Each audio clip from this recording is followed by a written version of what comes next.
Le métier d'opérateur robot-soudeur consiste à surveiller et à alimenter un équipement de production automatisé de fabrication mécanique ou d'assemblage d'éléments structurels. Ce métier est accessible avec un diplôme de niveau CAP-BEP en mécanique, électrotechnique ou travail des métaux.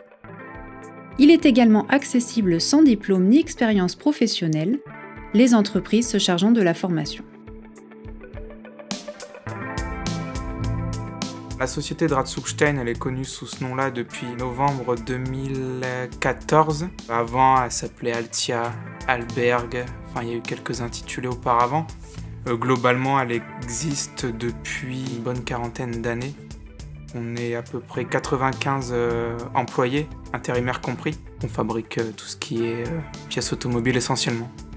On forme du fil, donc en gros des fils nous arrivent de tout type d'acier, de métaux, et tord un petit peu dans tous les sens pour arriver à un produit final. On est en recherche d'opérateurs, îlots de soudure. Donc après, c'est là où on va demander des compétences qui sont à la fois dédiées à l'automatisme, tout ce qui est robotisation aussi, puis avoir certaines connaissances en soudure.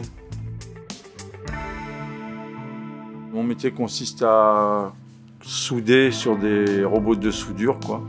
Assemblage de pièces soudées par des robots et après exercer un contrôle de la pièce. Voilà, vérifier la pièce conforme avant de l'envoyer chez le client. On est autonome à enregistrer les programmes et puis donc mettre en œuvre la production, assurer la production, assurer le suivi de production. Les robots font pas tout, hein. C'est beaucoup de réglages de robots pour arriver à faire la bonne pièce, quoi. Nous, on est opérateur-régleur. S'il n'y a personne devant, le robot, il est là, il ne bouge pas, quoi. Il faut forcément une personne devant, aguerrie aux différentes machines, quoi. La technique évolue en permanence.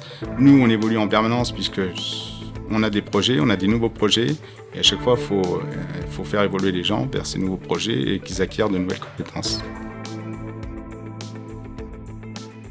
Quand on sort de l'école, on a des bases, disons, théoriques, et après, il faut se confronter à la vie réelle, aux techniques et à la vie réelle. Après, c'est par apprentissage, hein. Peu importe l'âge qu'on est, c'est un apprentissage. Il y a toujours quelque chose qui change, on peut apprendre, je dirais pas tous les jours, mais pas loin. Dans le département de l'Allier, près de 27 000 personnes travaillent dans le milieu industriel, soit un salarié sur 4.